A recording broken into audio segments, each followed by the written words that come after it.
GNASS. Two degenerates, both sides of the border. John Santina, Alex Lacasse. The Great North American Sports Show.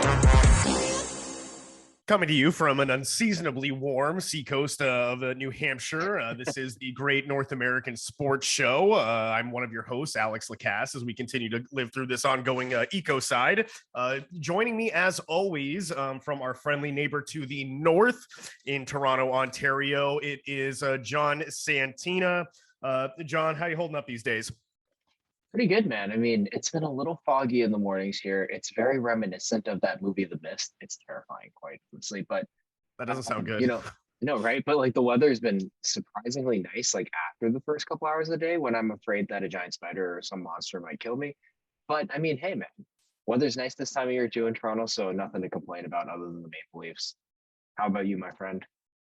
I just like to give my sincerest apologies to our viewers and listeners as I'm getting over a little bit of a sinus infection. But I'm going to power through like Chris Collinsworth on that Sunday Night Football broadcast when Mike Take Tirico your was shot just, of whiskey and yeah, you're good just to letting go. him have it. Oh yeah. There's a little bit of Collinsworth, both in spirit and as well as my broadcasting abilities. And we are recording, of course, on the evening of Friday, November 4th. In the year of our Lord 2022. John, what do we got coming up today? Well, first we check in at the World Series and look what's led the Astros to have a chance at glory. Then we'll take to the court as well, Alex. I mean, it's another early season Celtics tire fire, but hopefully again it leads to another finals appearance, but this time it ends in a win. We'll stay in Boston, but we'll hit the ice as the Bruins found a way to surprise us in more ways than one this season. And this time it was in a bad way. Not gonna lie. And a quick shout out, speaking of that, to Bad Football. Speaking before our social media shout outs, and we'll of course close out the show with Degenerates Corner. Alex, let's dive right into it.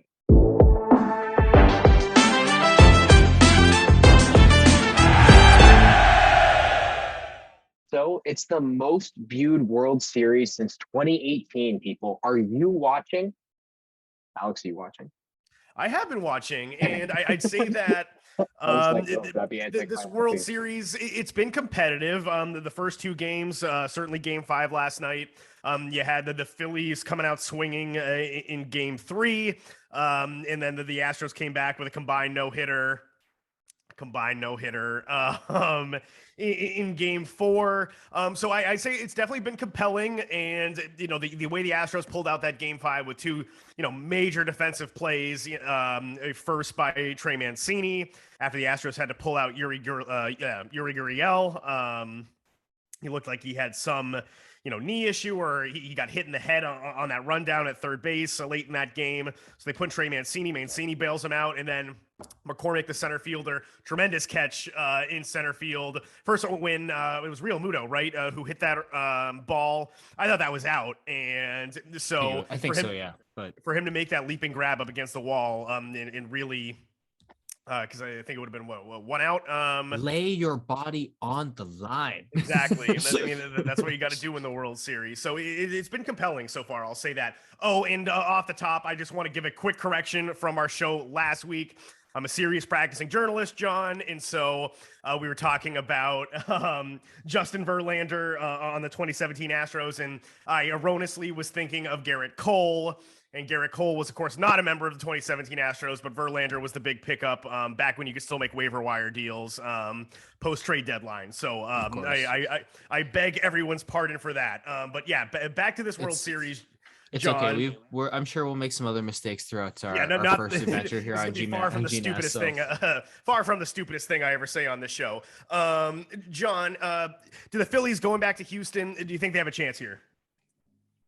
Well, one thing I've noticed about the Phillies, Alex, and this is the feeling I get from them. The Chicks dig the long ball in Philadelphia, but not so much the pitching depth. Not so much. And I really think it's letting them down here. Like, I want the Phillies to win this so bad. But we're looking at this, and Aaron Nola has already been roughed up a little bit. Zach Wheeler, he takes the mound in Game 6.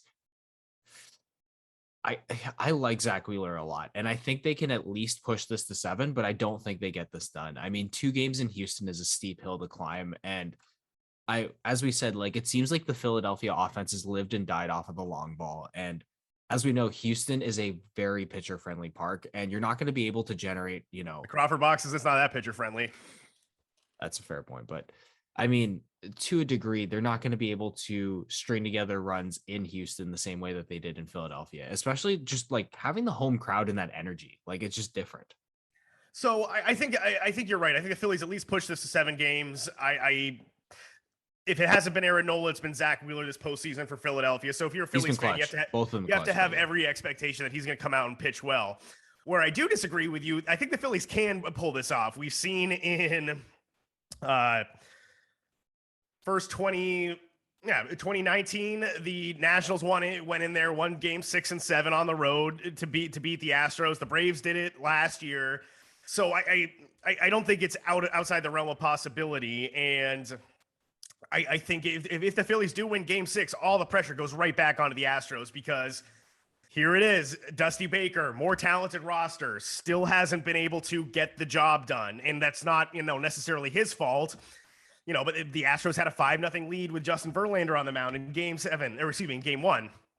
Game 1, duh. And so Yeah, but I think the Phillies could be set up well and for a game 7. Ranger Suarez pitched great in game 3. I think you have to, if you're Philadelphia, maybe the first sign of trouble, he might in game 6, he might have to go into the game, and that really, kind of throws game 7 into a wrench for you. But if you're able to start Ranger Suarez, then you have Aaron Nola ready for a first sign of trouble to come in, and maybe that gives your team some juice. I think to a degree, if you're Philadelphia and you're planning that way, though, you have to go in with the assumption that, not even just the assumption, the belief that Zach Wheeler is going to go at least 5-6 deep in this game, and that you have, I mean, we saw it with the last start pulling out Syndergaard early. You have the ability to go long with the bullpen if you need to, without going to someone like Ranger Suarez, or, I mean, Aaron Nola. Like, you do have that nuclear option, like doing something like in a game 7. Obviously, all bets are off, but I mean, you'd like to think that they can make it through this game 6 without having to pull that out of the hat. And I really think that this never say die attitude on the Phillies, like, it's like we keep saying, man, vibes get you far in sports. Like, a good example of how far vibes can get you in the opposite direction is what's going on in some of the other sports right now. Maple Leafs. But like, the Phillies have good vibes about them, man. They're fighters. They, like, you saw it after game, I think it was 4 with the no-hitter, when Kyle Schwarber was like, I don't give a shit. Like, that was his literal quote. Like, it's like, these guys have the right attitude to battle back for both games. It's just like I said, it's a tall order in Houston. And to your point about Aaron Nola being ready at the first sign of trouble, so will Justin Verlander. So, I mean, checks and balances. Justin Verlander only won his first World Series game in game 5 and only pitched 5 innings. So I feel a little bit more comfortable with bringing someone like Aaron Nola into the bullpen. Just, this scrappy dude. I mean, he's a frontline starting pitcher, no doubt. But I think Verlander, that might be seen as a little more panicky in just like for at least the Astros psyche. Fair from, like I said, man, vibes. Panicky from a vibes perspective, but it is the Verlander experience. Like, yes, that was his first win, but he has experience from those prior World Series, even dating back to his maybe days. the monkey's off his back a little bit, so to speak. And I don't know. I like the Phillies here. I think there's a karma thing with this Astros team, regardless who the manager is. And here's the thing, Alex, for karma purposes, I hope the Astros choke both these games away at home. I think that would be amazing. And I think that they should not win until every player from that trash can banging bastard team gets off of this roster. And they still have a few holdouts. Still do, but. And so, John, this is probably going to be our last show before the World Series comes to a close. How about let's put it on the line here. Who pulls this out? I already said it, man. I'm going to take Houston in this one. You know, I'm moving off Houston. All right, give me the Phillies. I just like how resilient they are. Like I said, in my heart, I want the Phillies, man. It's just, I think it's a tall order in Houston, but we got to get 7 games. Game 7 of the World Series. Yes. Game 7 of the World Series is unlike anything in sports. It's a roller coaster, and it's always amazing theater. So definitely we got to get 7 games at least. Also, if we do get that 7th game, can we please get those retro unis like the Phillies and those powder blues? Yeah, with the cranberry. Yeah. Yep. Good Everything uniform for that. sure. Yeah. And the Tequila Sunrise Astros jerseys, I'm into it. Oh yeah, sure. yeah, that's exactly what I was thinking. Tequila Sunrise versus the Cranberries, money, buddy. Absolute sky blue Cranberries, money. Alex, let's go to a quick break and then we'll jump back onto the court. Yeah. So this is either tangentially or directly. There's a lot of bad juju in the NBA right now. And the number one story right now, it has to be Kyrie Irving, former Celtics point guard, and who said, hey, there was going to be no reason why any Celtics player wore 11 again. But, we're neither here nor there because this guy is an anti-Semitic piece of garbage. I mean, what else do you have to say here? And everything that Kyrie Irving has done right now, like this faux intellectualism, let me retweet this Alex Jones documentary. He's like, oh no, I don't want to.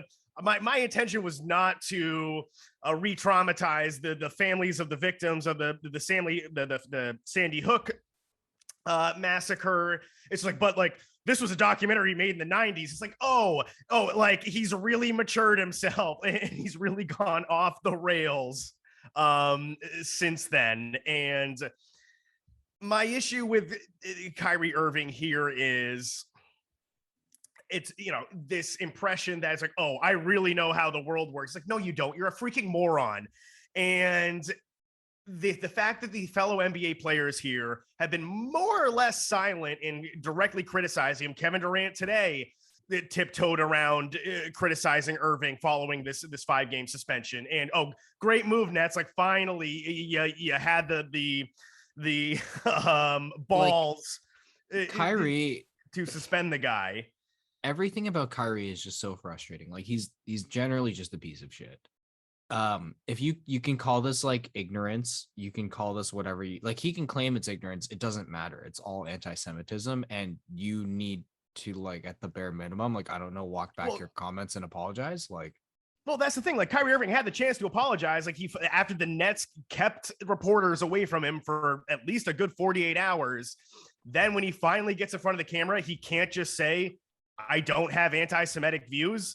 Like, oh my God. That's my point. Like, this is just, it was so easy to do. And it's like, dude, like you're just proving like you are anti-Semitic and you suck and you do not deserve the privilege of playing in the NBA. Like, no, not at all. And like, if I'm an NBA team, when this guy's up next year, other than like the Lakers, because the Lakers are that desperate, I don't see how an NBA team wants to employ this guy. Like, it's not worth it. And I guess I'm more disappointed in the NBA players, John, and especially, Kyrie Irving. They make him a vice president of the Players Union, and 3 of my Boston Celtics are also VPs of the Players Union: Jaylen Brown, Malcolm Brogdon, and Grant Williams. They have not been asked directly if they are willing to. I'm sorry, I'm sick. They're willing to reject and publicly criticize what Kyrie Irving has done in promoting this documentary and not being remorseful about it. And it's the bare minimum to just like to at the very least like call him out.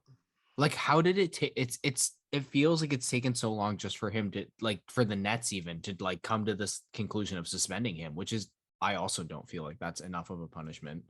They said at least 5 games, and Irving's going to have this meeting with Adam Silver. And Adam Silver, who is Jewish, and not that would, I think like this is despicable in any shape or form. And like, regardless of the religion of the commissioner, he, anyone in their right mind is going to say like, we can't have this in our league.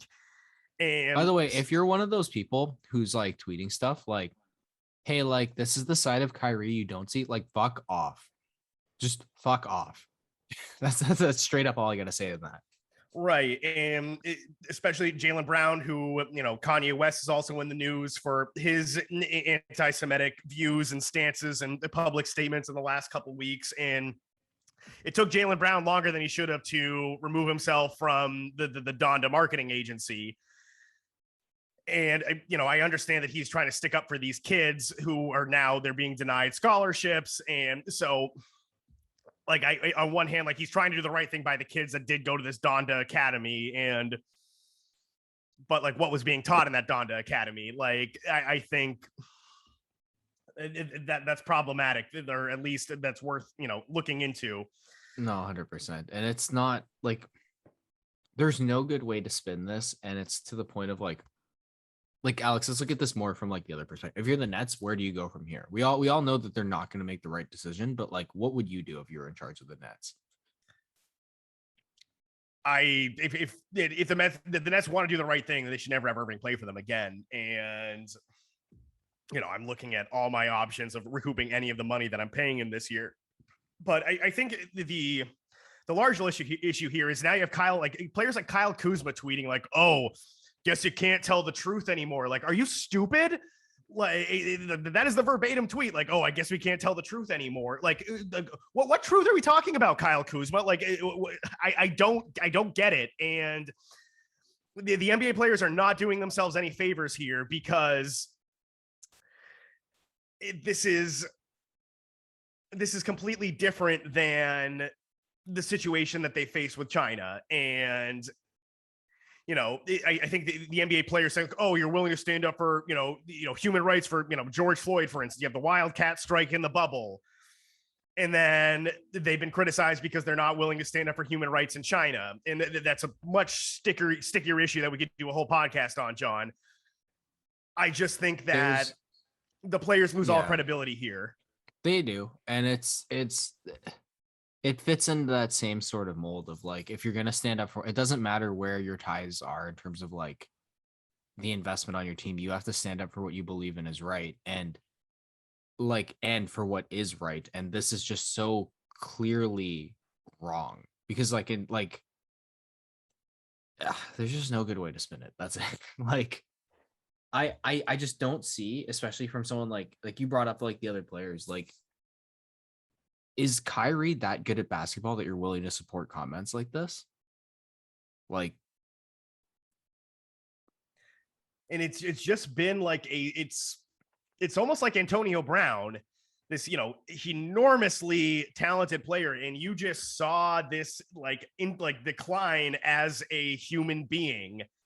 And I think the hit from Vontaze Burfict had a little something to do with Antonio Brown's day-to-day mental state. But for Kyrie Irving, there's really no excuse here. I don't know why be this willfully ignorant, or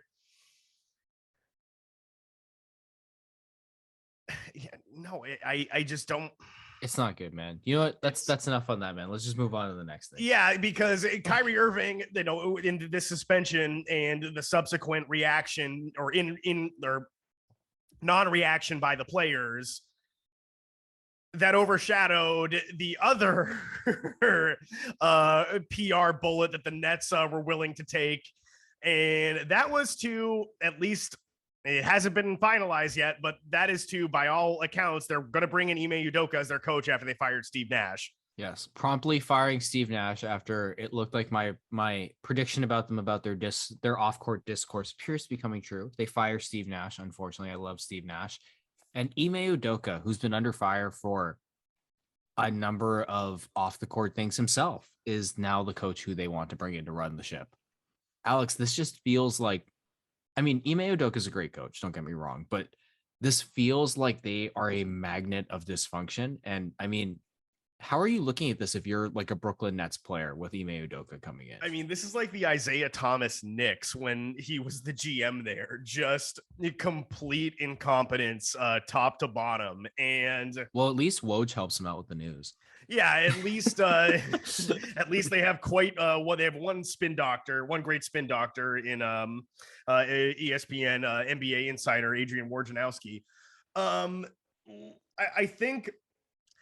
I think the Nets look at Udoka, and I think, again, a problem with the Celtics, and this maturity question with the Celtics that has persisted really since Marcus Smart and Terry Rozier took turns shooting the Celtics out of Game 7 of the 2018 NBA Finals, or Conference Finals, rather. Of course, they didn't make the finals because Marcus Smart and Terry Rozier shot them out of Game 7 of that game. Well, to be fair, that attitude is what's leading my fantasy team right now with with Scary Terry. But yes, and there's a reason why he's down in Charlotte. And so I think the Celtics responded to Udoka because Udoka carries himself like a player still, and I think the Nets see that in Udoka, and they're like, well, like Udoka can come in and they've gone from he can come in and MF Kevin Durant and Kyrie Irving, and they can't necessarily tune him out. Like I think that. But also with Udoka, the negative side of that coin is he carries himself like a player too much, and that's what got him suspended by the Celtics. But Alex, keep in mind, this is a team that just let go of a Hall of Fame player who was a coach because he carried this feels like they're just going from one, like the same to the same, more or less. Obviously, Udoka, I think Udoka had a lot more. Udoka had more. Udoka more experience. He had a longer coaching track record. At least as an assistant than Steve Nash. I mean, Steve Nash only did stuff for, Basketball Canada and such, but it wasn't. Steve Nash is like a mascot for Basketball Canada. Yeah, it wasn't like a night in, night out doing the grind as an NBA assistant, which Udoka did for, 6 or 7 years before he got his crack as a head coach. And so I think Steve Nash, look, the way that the Celtics dismantled them in the first round of the playoffs here, Nash couldn't coach defense. And, when you have Mike D'Antoni as one of your assistant coaches. Just look at this season. They still can't fucking play defense. That was why he got fired. Yeah, I'm not saying that's essentially what got him fired. I think just like Nash was done and the Nets were done. And so it's unfair to Steve Nash. I think Steve Nash deserves another chance. Don't get me wrong. No, so do I. But I think to this point, I think bringing in another player, specifically one who right now is so nuclear off the court, like Ime Udoka, bringing another guy who has that feel of a player. I don't think this is the right decision. If they want to turn this thing around, they need someone who's more of a disciplinarian, someone who's going to actually lay down the law and not put up with the bullshit of someone like Kyrie Irving. I mean, that's what I think. I think what I'm saying is I think Udoka, if this baggage wasn't, I mean, granted, he would never be available if this baggage wasn't coming with him, but he is that kind of coach. And for him to whip the Celtics into shape, and despite Marcus Smart's best efforts to shoot the Celtics out of Game 7 against the Heat in the last 2 minutes, they got through and they got to the NBA Finals, and they were 5 minutes away from going up 3-1 in that series. So, the Celtics, the maturity question was plaguing them, and Udoka did turn that around. And that's why I think the Celtics are wrong here to not get any compensation. I think because there are reports they can't get compensation because he's it's treat it like he's fired. That's I think there was another NBA team out there. There are reports there is an unknown unnamed NBA team out there that was ready to jettison their head coach and bring in Ime Udoka. And I think the Celtics weren't going to stand in their way if there were other job opportunities out there for him. So I think that creates somewhat of a bidding war between the Nets and whoever this team is. And I think there was a way to shake out a conditional first round pick from someone. I don't know about that. And the only reason I say that is because he's so nuclear off the court that I think that unnamed team, not that it was the Nets or another, even if it was another team, I think the only way they do that is if Ime Udoka comes in completely free of charge, basically. And this is not, again, Alex, this is not an indictment of him as a coach. It's what is going on with him off the court happened too recently. That's the whole issue. Of course. But so it begs the question, why didn't the Celtics just fire him then? And if it was, well, we keep him suspended, and I have this creeping suspicion with the Celtics that even though certainly coaches' salaries don't count to the NBA salary cap, the Celtics are a more or less break-even operation because they don't own their building. They are the Boston Bruins leasee, who we'll get into in just a minute. But Wick Grossbeck is very conscious of the dollars in, dollars out, and that's why they've been in prior years very resistant to going into the luxury tax if it means adding a piece or two. And so I think with Udoka here, I do think there was compensation to be like, there was at least something to be gotten from this. And now, not that I think Udoka is going to be the lifeline, but he's the best chance the Nets have at a lifeline to salvaging their season. And you're going to go give that guy to the Nets. I don't know. Because Alex, I'm just playing this for like devil's advocate here. Like again, like I think Udoka is a fantastic coach. And I think that in a normal circumstance, the Celtics owning his rights does demand that. I think you got to remember they're going to leverage you. Like they're going to bend you over a barrel. They're not going to just simply, and I get where the Nets are like kind of fucked, but think about it this way. They're talking about how Kyrie Irving might have played his last game with the Brooklyn Nets. If that's actually the case, I mean, maybe they're looking at this like we blow it up. And to them, if they're going to blow it up, they're not as inclined to give a first round pick for Ime Udoka or any coach for that matter. No, and I get that. And I think there's some legal issues that, I mean, I'm sure NDAs were signed, and from Boston's I think Udoka he could hold the Celtics to that if they're holding out for compensation here. It is interesting that this hasn't been done. The way this was being reported on Thursday, that this was a done deal, signed, sealed, delivered, like he'll be coaching next week. It's interesting that this hasn't gotten done. That's all. I think the one thing that could be holding this up, to your point about like the Celtics and their financial potential constraints, I think that them suspending Udoka, like this is him forgoing that salary to become basically a free agent. Like they're more or less agreeing to a mutual like parting, I think. Right. And so, I mean, while he was suspended, we know that he is getting paid some of whatever paid out for some of whatever his contract is. But I think the Celtics condition on letting them go is saying like, we're done and you're not getting another cent from us. And that's maybe the Nets don't want to meet his price. I don't know. Like it says like the Nets are still doing their due diligence on Ime Udoka. Like, I don't know. What else do you need to do on the guy? I mean, what's out there is out there. And so the Celtics will not specify whether his suspension is paid or unpaid. All they said is he has a significant financial penalty. Right. And I think I want to say in that press conference, Wick Rosbeck was kind of boxed in to say that like we have to pay him something, but it's nowhere near. Usually it's paid. Like it's all paid. Yeah. So, but obviously if he goes to the Nets, then the Celtics are going to say like, well, we're not paying you anymore. Yeah, like exactly. That's it. So maybe that's what's holding this up. And I mean, usually these things come down to money, but I would think so, because apparently that's like, for example, why Mike Babcock in the NHL, just like another related like coaching buyout, like that's why he hasn't essentially taken like another job, is because apparently one of the stipulations is like he doesn't get the rest of his like $50 million from the Leafs. So it's like he's not going to take another deal. That's apparently, I'm not like a contract expert, obviously, but that's supposedly a stipulation. So I would assume Ime Udoka is trying to work out a similar structure.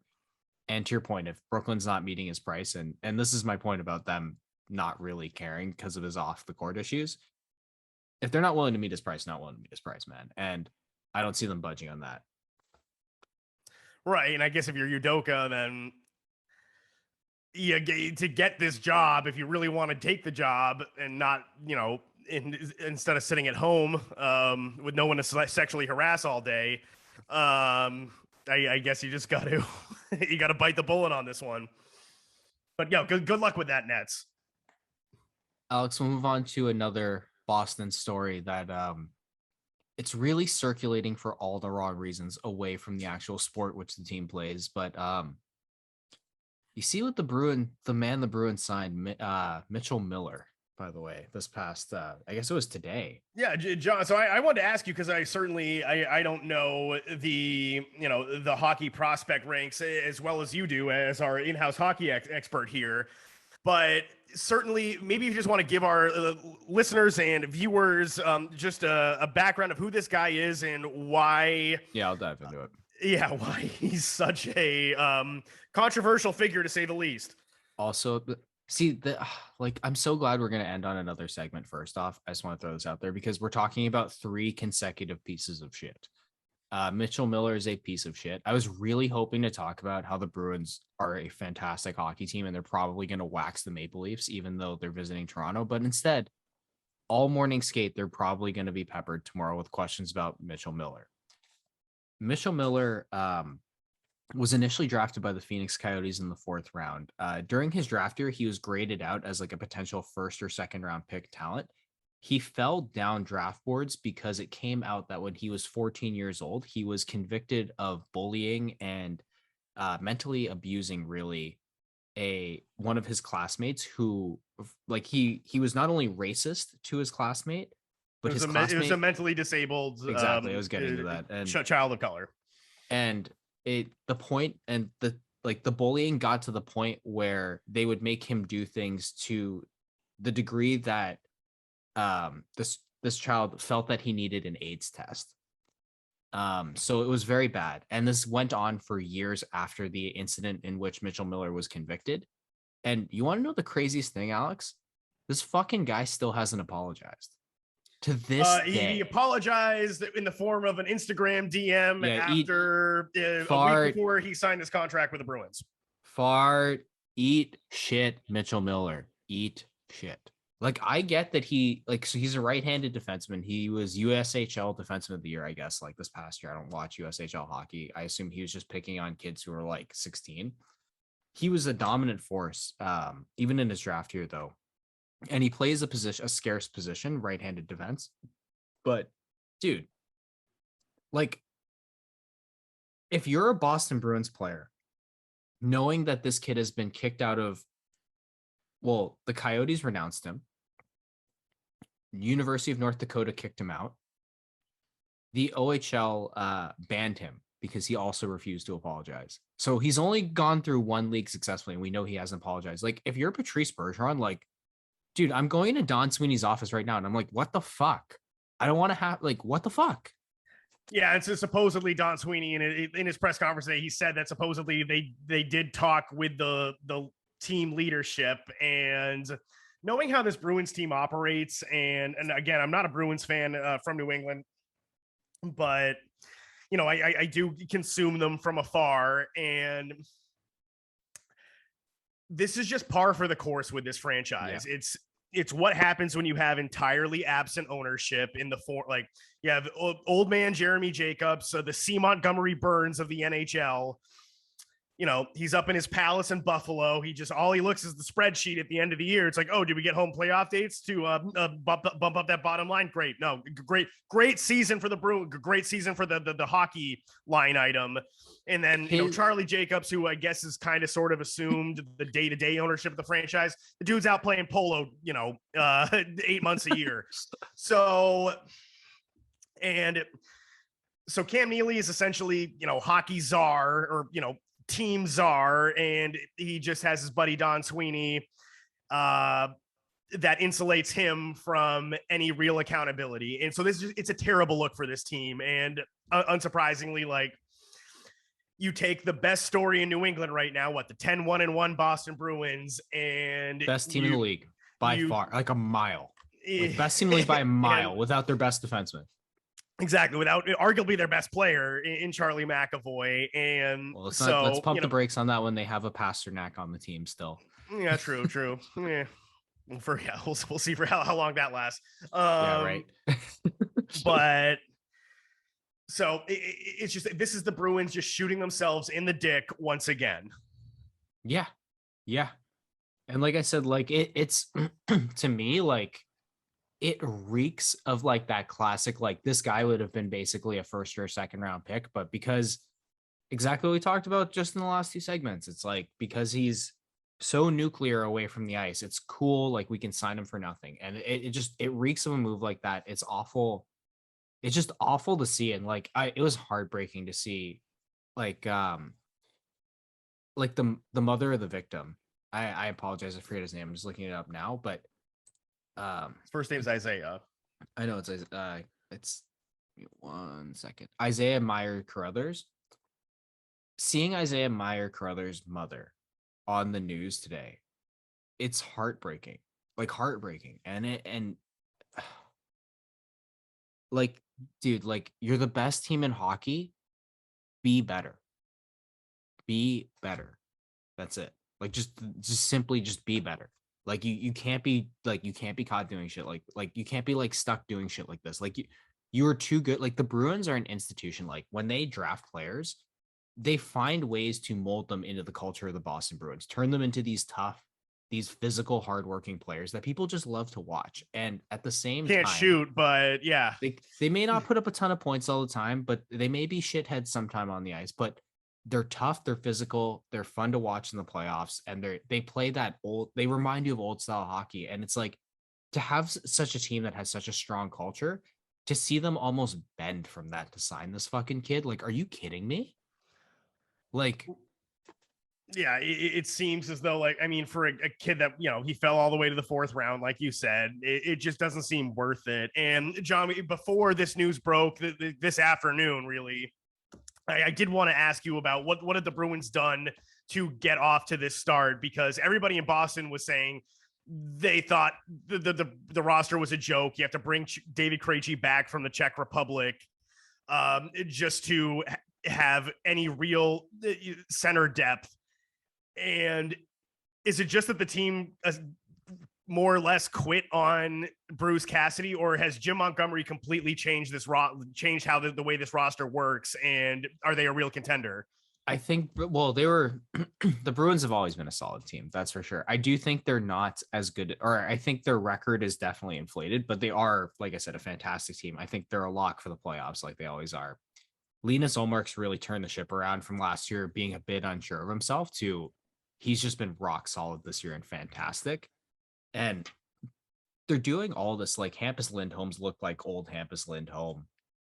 They're doing it all without Charlie McAvoy. And I mean, just like I said, Alex, vibes get you far in sports, and they have all the vibes of an actual last dance in hockey. And it's kind of dumb to say because I feel like we've said that the Bruins are on a last dance for like 4 seasons now, even though everyone's under contract, they're still performing, they're still producing, and it's not an issue. But yeah, I think there was definitely discourse with Bruce Cassidy. Like we saw it as soon as he left the team, like there's a divide in terms of like player reaction. So clearly there was an issue there. Jim Montgomery, he has a good track record with players, like appears to be a player's coach. But I just think it's this team realizing this could be the last dance. This could be the real last shot at it. Like to your point about Krejci coming back and Bergeron, even those guys already hit their 10-game performance bonuses. So next year the Bruins are already starting with like a $6 million cap penalty minimum. Fun. Like this is exactly. So this is what I mean. Like I expect the Bruins, like if someone like Jake Chikrin like becomes available for a cheaper price, maybe it's like I don't know, but like anyone at the trade deadline, like this is going to be a team that's going all in and doing some wild ass shit. So like they're going to be a fun team to watch all year. That's all I like. And hopefully they punish the Maple Leafs because the Maple Leafs need to make a fucking trade really badly. So hopefully they keep it rolling on the ice, off the ice though. Like I was going to ask you, how do you like up. your Maple Leafs against the Bruins tomorrow at the Air Canada Center? Knowing them, they're going to win this game because they've been getting like the Leafs, just because they've been getting hammered in the media lately. They're really, really good at playing games, like strong games when they're getting hammered in the media in the regular season. And then they'll do it up until about game 6 in the playoffs. So it's like they're good at that. And I think they're going to put in a strong showing, but like, I don't know, man. The Bruins are a wagon right now, and I don't want to bet against them. I would actually bet on the Bruins at plus 113. It's just that the line is not officially out in Ontario yet. Just for our betting viewers at home. Well, yeah. Speaking of Ontario, John, the second class hockey team of the province of Ontario is up for sale. Shout out, shout out the Sens, man. Finally, like they're finally gonna get an owner, well, hopefully, that doesn't torture them. The rumor is though, Alex, you a fan of Marvel movies? No. Oh. Well, Deadpool is gonna buy them. Mr. Ryan Reynolds himself coming home to Canada to find making all that money off his Wrexham venture with Rob McElhenney. With Rob McElhenney, yeah. Dude, they're well, he also owns like Mint Mobile. Like I guess he has like his own like Ryan Reynolds is doing good for himself. Own wireless network, Maximum Effort Productions, and there's one other one I'm forgetting. But yeah, he owns like a ton of shit now. And like, yeah, Wrexham, pretty sweet. They're aiming to go to the Premier League. I hope they get there. It's going to take a long ass time. Like he'll be like an old man by the time they get there. But dope venture. And Alex, we'll jump to we'll take a quick break and then we'll jump to another related sale in bad football. So we're back on GNASS, and John and I, one of our favorite segments on the show is Bad Football, where we where we dump on the team's misfortune. Nathaniel Hackett still has a job, so we can't name the segment after him yet. Not yet. But this I'm is really a special, excited John, for when we do, though. John, this is a special segment of Bad Football. No, we're going with the theme of comical sales, man. So we're gonna have to jump it up a level. Yes, this is institutional bad football, John, and that is the Washington Commandos owner Daniel Snyder. He's hired Bank of America to look into a sale of the franchise, which, given where we were in the news cycle about a week ago, it almost looked like there was going to be civil war between Dan Snyder and the rest of the NFL owners. Oh, I know. And Dan Snyder, by the way, shout out to his I don't even know what to call it, but basically he's just a prick. Like, he hires like private investigators to follow around the other owners. I find that fucking hilarious. It is hilarious. It's undoubtedly hilarious. It's fucking creepy, but it's undoubtedly hilarious. Yeah, but I think it's about time, man. Like, this is a guy who, like, how many fucking years do we fight him on his team name? I think, yeah, and he's top 3 worst owners in sports. I'd say it's Dan, Easily. in no particular order. It's Dan Snyder, Dolan with the Nets, and I think the Pittsburgh Pirates owner. Like, he's, because I mean, I know they're the Pirates and no one cares about them now, but like, the Pirates are a team. The Pirates are a franchise with real history. You know, Honus Wagner, Roberto Clemente. If we're pulling up all those owners, man, like, historically, we got to shout out Leafs George Ballard or Harold Ballard, excuse me, with the Ballard curse, and of course Jeremy Jacobs with the Boston Bruins. Yeah, they're definitely in the maybe that rounds out our top 5. But I mean, yeah, no, the Pirates guy, I think he's the eighth wealthiest owner in all of MLB, and their payroll is like $40 million every year. Like, no, F that guy. But yeah, so Dan Snyder, payroll in baseball. So Dan Snyder, I think this isn't necessarily about his conduct as owner and the rampant, you know, sexual misconduct, you know, workplace harassment, like all the things that have gone on in that franchise for the last 10 years. This is about because he's such a prick, like you mentioned, John. Nobody wants to do business with him, and no one's going to build him his stadium. Yep. And like, I feel like this is just like a fucking ploy. It always is when they want a new stadium. Like, I'm going to do this. But at the same time, like, dude, fuck this guy. Like, they should just, honestly, he should just be forced to sell the fucking team. I really hope he does. Like, I know that there's a rumor Jeff Bezos is looking into buying it. Bezos, fortunately, hasn't, I mean, he's cartoonishly evil to a degree. You could pay himself. The cash. You could pay the straight cash, homie. Yeah, but that's what I was going to say. But he can straight cash homie Dan Snyder the fuck out the NFL. Right, so but then I think that would definitely happens. Introduce like an insecurity complex amongst the rest of the owners, because he would that's why become the richest owner. Yeah, exactly, and that's why they're cool with Dan Snyder, because even though he's generally a piece of shit, and like, you know, things like sexual assault and like, you know, sexism and racism are rampant in his organizations, like, him being a general incompetent piece of shit is good for the other NFL owners from their especially good for Jerry Jones and the Mara family. Exactly, and like, personally, I think they're all pieces of shit and should be forced to sell their teams. But like, the fact of the matter is, it doesn't work that way, and it sucks. God, I hate. So, at least for the long-suffering fans of Washington, having to go to that dump of a stadium that was old when it opened, like, you know, I hope that they can come to a resolution. Do you think very Dan quickly. Snyder's dumbass like secures a stadium deal though before he sells this team? No, if he wants any kind of guy's public, if he's expecting any kind of public funding package, nope, it's not going to happen anywhere in the DC metro area. Everybody fucking hates his guts. Good. Pardon my French. Good. Because he fucking doesn't deserve that, and that will drive the value up of the sale. Right, and I think any sale could essentially come with a condition. I want, like, don't quote me on this, but I read this in certain stories that any sale would essentially come with, you know, it's still standing today, and that's RFK Stadium, where the Washington football franchise used to play, and you could just level that and build your stadium there. Fair.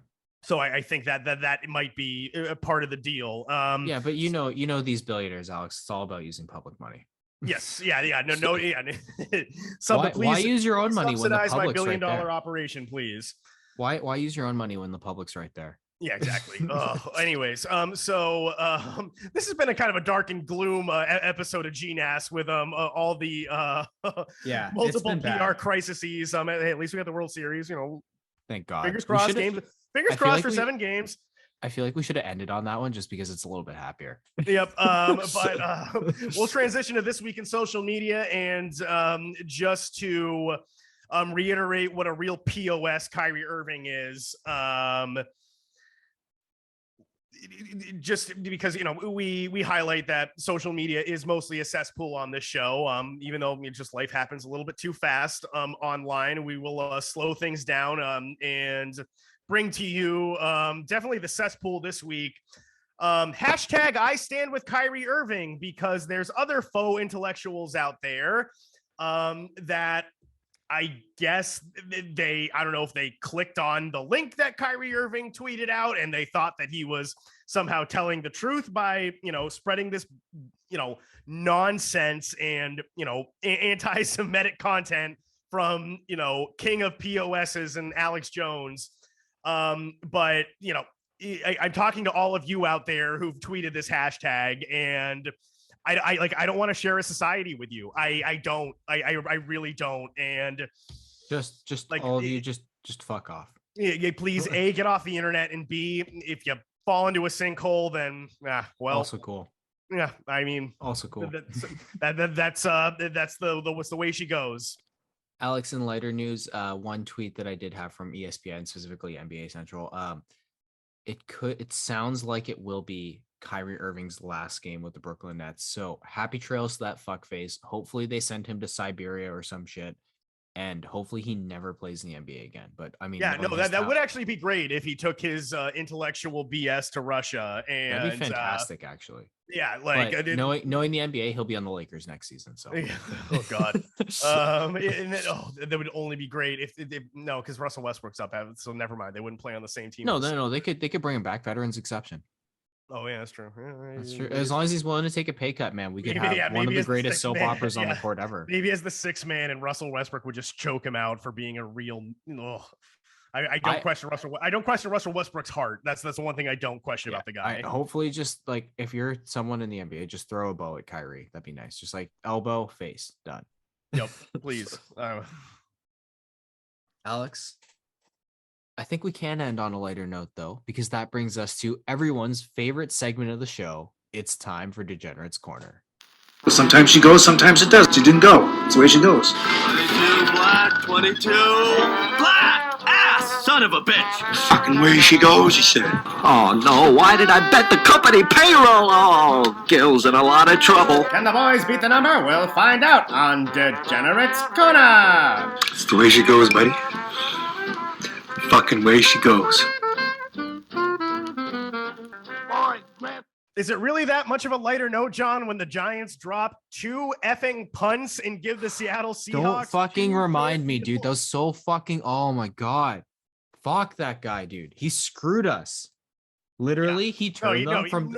More importantly, John, he screwed me. My teaser was perfect. All those late games on Sunday, Rams 49ers, well under 49. I don't think anyone scored in the third quarter of that game.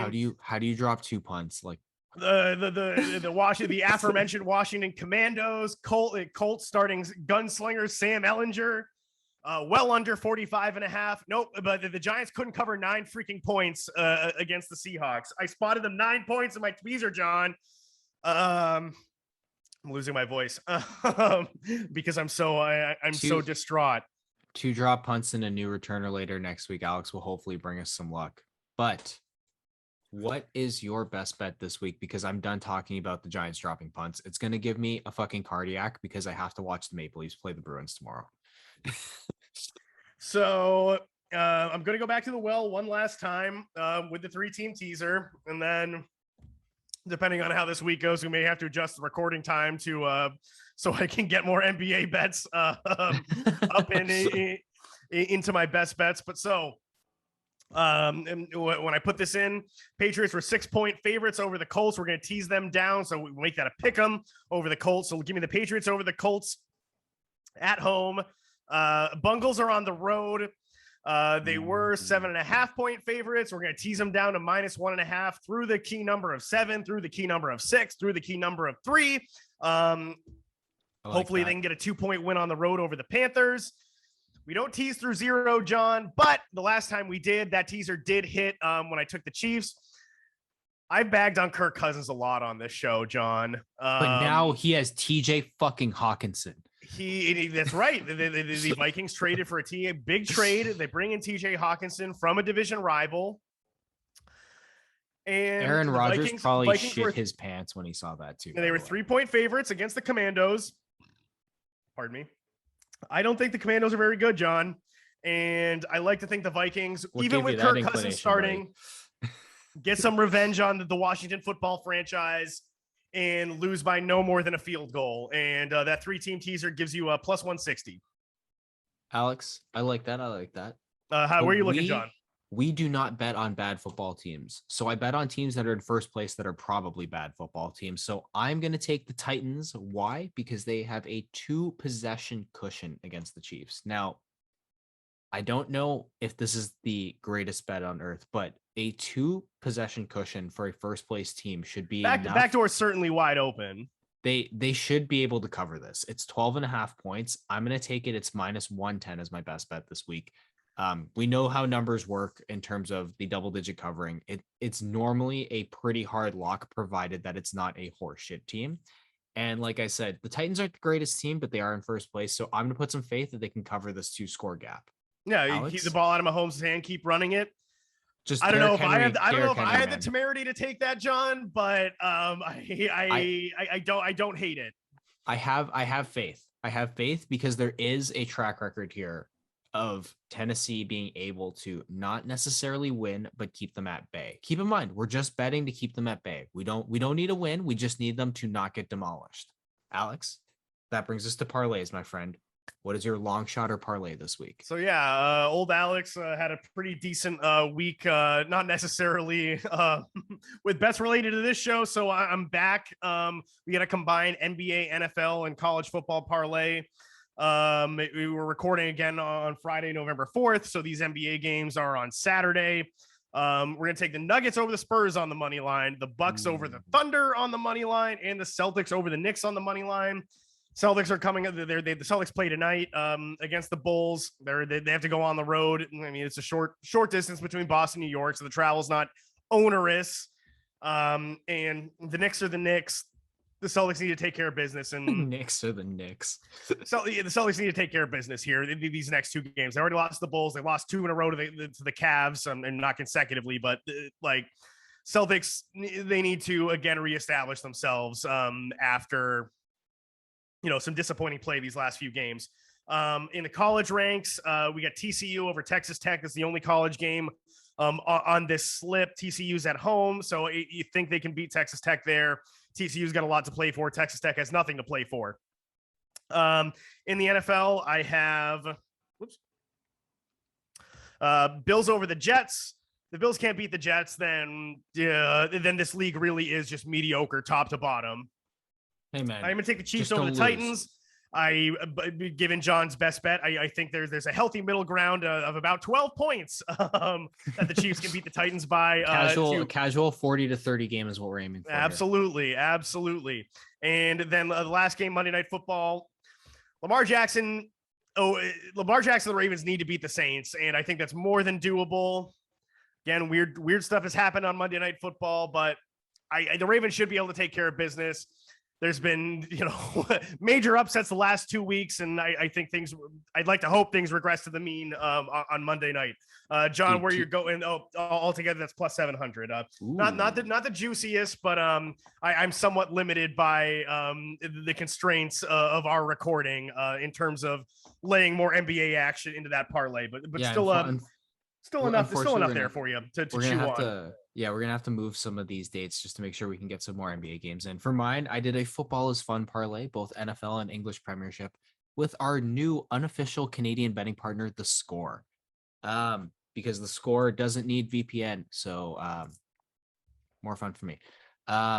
We're going to take, of course, our best bet, which is Titans to cover the line at 12.5. We're going to take Jets to cover the line at 11 points. Same logic. The Jets are a decent football team this year. Zach Wilson scares me a little bit, but a 2-possession game, I think they can manage. Fingers crossed. I think they lose this game by 10. Because those are a little bit questionable, we got to go with some locks for our parlay. So we're going to go Manchester City outright versus Fulham, Manchester United outright versus Villa, and Newcastle United outright versus Southampton in the Premiership. Those are my 3 Premiership bets. And then we will close it out with a money line bet in the NFL.